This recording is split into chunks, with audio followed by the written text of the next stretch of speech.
శుక్లాంబరధరం విష్ణుం శశివర్ణం చతుర్భుజం ప్రసన్నవదనం ధ్యాయేత్ సర్వవిఘ్నోపశాంతయే అగజానపద్మార్కం గజానమహార్నిశం అనేకదంతం భక్తానాం ఏకదంతముపాస్మహే. ఓం గం గణపతయే నమః. ఓం శ్రీమాత్రే నమః. ఓం శ్రీ గురుభ్యో నమః. మా ఆది ఆశ్రయం చూస్తున్నటువంటి మీ అందరికీ పేరు పేరున నా హృదయపూర్వక నమస్కారాలు. మా ఆది ఆశ్రయంలో వస్తున్నటువంటి వీడియోలు మీకు నచ్చాయి అనుకుంటున్నాను. అలాగే మీకు మా వీడియోలు నచ్చితే లైక్ చేయండి, షేర్ చేయండి, సబ్స్క్రైబ్ చేయండి. నా పేరు వాడ్రేవ్ ఆదినారాయణరావు శర్మ, CMA ACMA, అలాగే MA ఆస్ట్రాలజీ అండి. నా సెల్ నంబర్ 7075389589 7075389589 అండి. మీరు ఈ నెంబర్కి కాల్ చేసినా లేకపోతే మీరు వాట్సాప్లో మెసేజ్లు పెట్టినా నేనే మీకు రెస్పాండ్ అవుతాను. మీ ఫోన్స్ చూస్తాను. అలాగే మీ జాతకాలు చెప్పించుకోదలుకుంటే ఈ కింద నెంబర్కి ఫోన్ చేయండి. తప్పకుండా పరిష్కార మార్గాలు నేను చెప్తాను. అంతే కదండి. మనం 16వ తారీఖు మే నుంచి 31వ తారీఖు మే అంటే 16th May 2025 to 31st May 2025 వరకు కూడా ఈ 15 రోజులు ఎలా ఉండబోతున్నాయి 12 రాసుల వాళ్ళకి అంటే అద్భుతంగా ఉండబోతుందండి. ముఖ్యంగా 3 గ్రహాలు అంటే ఆల్మోస్ట్ గురుడు మారాడు.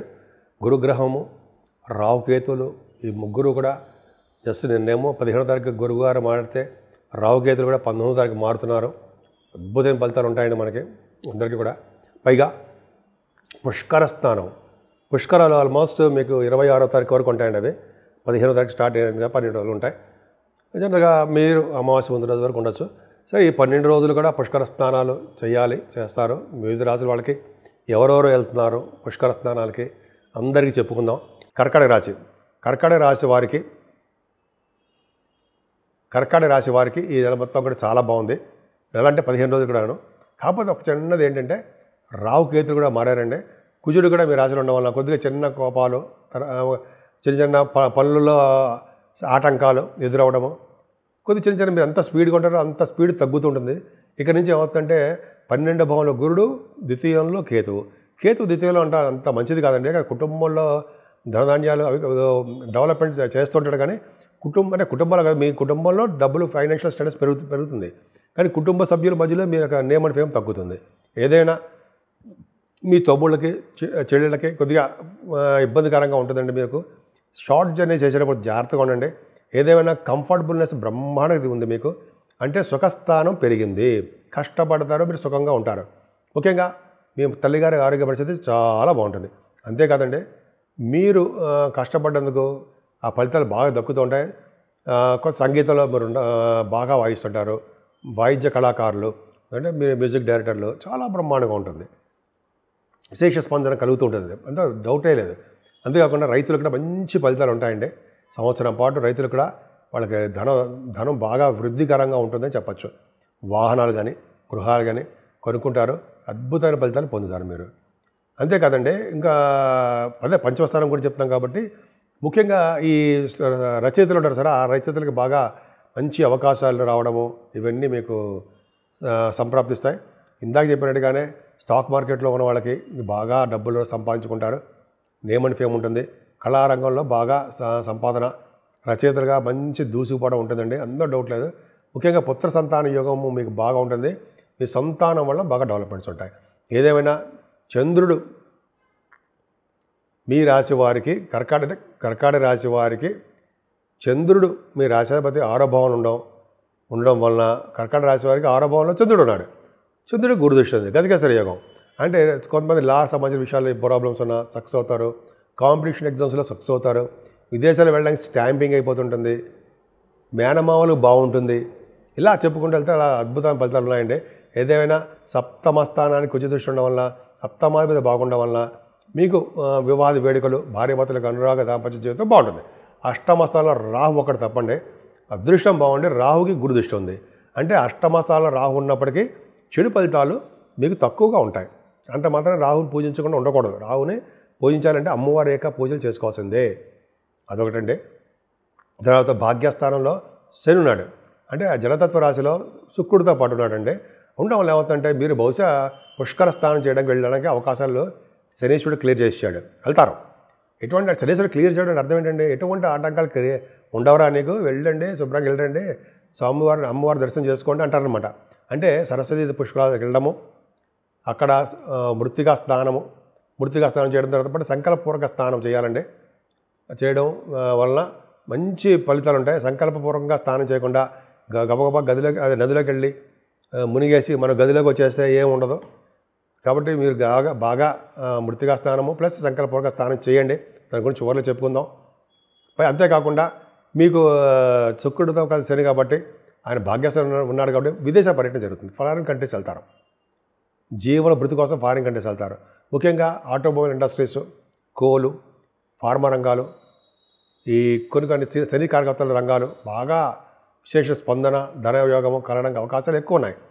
దశమ బుధుడు చాలా బాగుంటాడండి. 12th హౌస్ లార్డ్ అయినప్పటికీ బుధుడు వలన వ్యాపార మూలంగా తెలివితేటలు ఎక్కువ ఉంటాయి. వ్యాపార సంస్థలు పనిచేసే వాళ్ళకి చాలా అద్భుత ఫలితాలు ఉంటాయి. ముఖ్యంగా బ్యాంకింగ్ రంగంలో ఉన్న వాళ్ళకి, విద్యా సంస్థల వాళ్ళకి మరింత అద్భుతం. అలాగే సాఫ్ట్వేర్ రంగ ఉద్యోగస్తులకి ఎక్కడైనా సరే మీ ఉద్యోగ భద్రత, డెవలప్మెంట్స్, ప్రమోషన్స్ రావడానికి అవకాశం ఉంది. అయితే 2nd హౌస్ లార్డ్ లాభంలో ఉన్నాడు, బుధుడితో కలిసినాడు. 24 నుంచి బుధుడు వస్తున్నాడు. అంటే 11వ భావంలో రేబుతున్నారంటే ధన సంపాదన బాగా పెరుగుతుంది, వ్యాపారాభివృద్ధి ఉంటుంది. ఫైనాన్స్ అండ్ అకౌంట్స్ సంబంధించిన వాళ్ళకి బాగా డెవలప్మెంట్స్ ఉండడము, డాక్టర్స్గా ఉన్న వాళ్ళకి చాలా అద్భుతమైన ఫలితాలు ఉండడము. మీ దాంట్లో ఆస్ట్రాలజర్స్ ఉన్నారు, ఆస్ట్రాలజీ సంబంధించిన వాళ్ళు కూడా లాభస్థానం బాగుంది కాబట్టి బాగా అధికమైన లాభాలు కలుస్తాయి. ఏదైనా గురుడు కూడా మీకు 12వ భావంలో ఉన్నాడు. ఏదైనా సరే గురు ప్రభావం వల్ల కూడా మీరు విదేశాలు వెళ్ళడానికి చాలా అవకాశాలు ఉన్నాయి. మీరు రెడీగా ఉండాలి అంతే. పైగా సంవత్సరం పాటు అవకాశాలు బ్రహ్మాండంగా ఉన్నాయి. గురుడు ఖచ్చితంగా మీరు విదేశాలు తీసుకెళ్ళి తీరుతాడు. కొద్దిగా ధనాన్ని కూడా అలా ధనం కూడా ఖర్చు పెడతారండి. బహుశా ఉన్నతమైన విద్య రీచే మీరు వెళ్తారు, లేదా వ్యాపారాలు విద్య రీచే వెళ్ళడానికి అవకాశాలు ఎక్కువ ఉన్నాయి. అంటే మీ తోబుట్టువులని, మీ తమ్ముళ్ళని, మీ అబ్బాయిలు చూడడానికి కూడా, మీ అమ్మాయిలను కానీ చూడడానికి అవకాశాలు ఎక్కువ ఉన్నాయి. ఏదేమైనా కర్కాటక రాశి వారికి రాహుకేతుల మధ్యలో ప్లానటరీ పొజిషన్ ఉండడము, కుజుడు కూడా నిత్యస్థితిలో ఉండడం వల్ల అద్భుతమైన ఫలితాలు ఉండవు. రాహుకేతులకి పూజ చేయించుకోవడము, వినాయకుడు ఆరాధన చేసుకోవడము, అలాగే సుబ్రహ్మణ్య ఆరాధన చేసుకోవడం వల్ల బాగుంటుంది. 12 రాశుల వారికి రెమెడీస్ గురించి చెప్పుకుందామండి. ఏం చేస్తే మన మంచి ఫలితాలు, పూజలు చేస్తే ఎటువంటి ఫలితాలు వస్తాయి, మంచి ఫలితాలు వస్తాయి, ఏ పూజలు చేస్తే బాగుంటుంది. 12 రాశుల వాళ్ళకి మేషం నుంచి మీన రాశుల వరకు కూడా ముఖ్యంగా ఏంటంటే ఆ రాహుకేతుల మధ్యలో ప్లానెట్స్ ఉండిపోయాయండి. అంటే చంద్రుడు ఒక్కడే తిరుగుతూ ఉంటాడు, అది పెద్ద ప్రాబ్లం కాదు. కానీ రాహుకేతుల్లో మధ్యలో సర్పదోషం ఉండడము, కుజుడు కూడా సర్పం అవడం వల్ల ఈ 12 రాశుల వాళ్ళకి ఏది పట్టుకున్నా కూడా ముందుకు వెళ్ళలేకపోతూ ఉంటారు. ఏదో విధంగా కారణాల వల్ల ఆగిపోవడము, డిస్సాటిస్ఫాక్షన్ ఉండడము, ఏదో మనశ్శాంతి లేకుండా ఉండడము, ప్రతి పనిలోనూ కొద్దిగా అపజయాలు కలుగుతూ ఉండడం చాలా ఉంటాయి. కానీ చూసుకోండి, అయితే పుత్రుల వల్ల ఇబ్బంది కలగడము, పెళ్ళిళ్ళు కాకపోవడము, ఉద్యోగాలు రాకపోవడము, అలా చాలా ఉన్నాయండి. ఓకే, ఫస్ట్ పాయింట్ ఏంటంటే అవకాశం ఉంటే కాళహస్తి వెళ్ళండి, రాహుకేతు పూజ చేయించుకోండి. ఒకవేళ మనం చేయించుకోలేము, ఇంటి దగ్గరే అమ్మవారి దగ్గర పూజలు చేసుకోవడము, మన ఊళ్ళోనే చండీ హోమాలు, కనకదుర్గ అమ్మవారి పూజ చేసుకోవడము, అలాగే గాయత్రి మంత్ర జపం చేయడము, పార్వతీ అమ్మవారిని శ్రీశైలంలో భ్రమరామ అమ్మవారు ఆవిడ చేసుకోవడం మంచిది. అది అద్భుతం ఫలితాలు ఉంటాయి. కుజుడు కూడా నీచ స్థితిలో ఉన్నాడు కాబట్టి మోపిదేవిలో వెళ్ళి సుబ్రహ్మణ్య దర్శనం చేయించుకోవడం చాలండి. వాడు వెళ్తే ఎండలో ఉన్నాయి కాబట్టి ఎండల్లో మీరు తిరక్కండి. కానీ మన ఊళ్ళోనే మనకు చేయించుకుందాం, సుబ్రహ్మణ్య పూజలు చేయించుకుందాం. అదొకటి. ఈ 3 చేయించుకోవడం వల్ల సర్పదోషం పోతుంది, అవకాశాలు తగ్గుతాయి. ముఖ్యంగా ఆల్రెడీ మనకి మీ రాశి వాళ్ళందరూ మనందరికీ కూడా 15వ తారీఖు నుంచే నదీ పుష్కరాలు వచ్చాయి. గురుడు మారిపోయాడు, రాహుకేతు కూడా మారిపోయారు. సో మారిపోవడం వల్ల నదీ పుష్కరాలు, సరస్వతి నదీ పుష్కరాలు వచ్చాయండి. ముఖ్యంగా చెప్పదగ్గ సూచన అంటే 12 రాసుల వాళ్ళకి అవకాశాలు చాలా ఉన్నాయి. మీ జాతకాల రీత్యా చూసుకోండి, వెళ్ళి స్నానం చేస్తారు.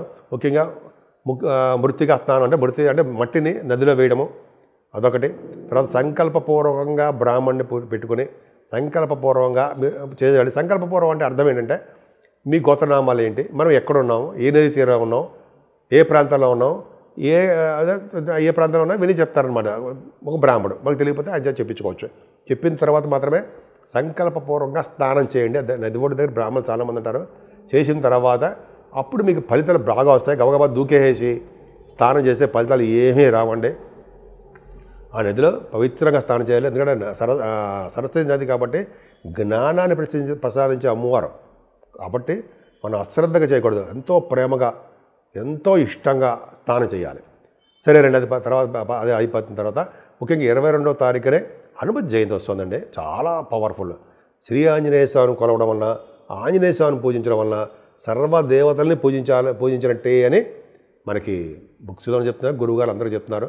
కాబట్టి ఆంజనేయ స్వామిని పూజించడం వలన యథావిధిగా సింధూరం రాయించడం వలన శనీశ్వర దోషాలు పోతాయని, అలాగే ఆంజనేయ స్వామికి వస్త్ర సమర్పణ, అలాగే అప్పాలు, స్వామివారికి ఏమో గారెల దండ పూజించడం వేయడము, తమలపాకులతో పూజ, ఇవన్నీ పూజలు చేయించుకోవడం వల్ల 11 ప్రదక్షిణాలు, స్వామివారి దగ్గర దీపారాధన వెలిగించడం చేయడం వల్ల శనీశ్వరుడు వల్ల దోషాలు కాకుండా ఏ గ్రహాల వల్ల వచ్చే దోషాలు మన మీద లేకుండా ఆయన మనల్ని కాపాడతాడు. శ్రీరామచంద్రుడి వలన మనకి ఆశీస్సులు కలుగుతాయి. అంతేకాకుండా 24వ తారీఖున కూడా శనీశ్వరుడు యొక్క చరిత్ర ఏదో వస్తుందండి, అద్భుతం. ఆ రోజు కనుక మనం తైలాభిషేకాలు చేయించుకుంటూ, ఆంజనేయ స్వాములు పూజలు చేసుకుంటూ, శివాభిషేకాలు చేసుకుంటూ, అలాగే వెంకటేశ్వర స్వామి ధ్వజస్తంభం దగ్గర ఒక అఖండ దీపారాధన పెట్టడం, ఒక కొత్తి వేసి దీపారాధన నువ్వుల్లోనే చేయడం వలన శనీశ్వరులు వచ్చే సకల పాపాలు, సకల దోషాలు మనకి తగ్గుముఖం పట్టేస్తాయి. సో ఈ విధంగా మీరు ఏమాత్రం అవకాశం ఉన్నా ఏదో ఒకటి పూజ చేసుకోవడం వలన, మహావిష్ణువుకి తులసిమాల సమర్పించడం వలన మంచి అద్భుతం ఫలితాలు ఉంటాయండి. మీకు ఏది అనిపిస్తే అది చేయండి.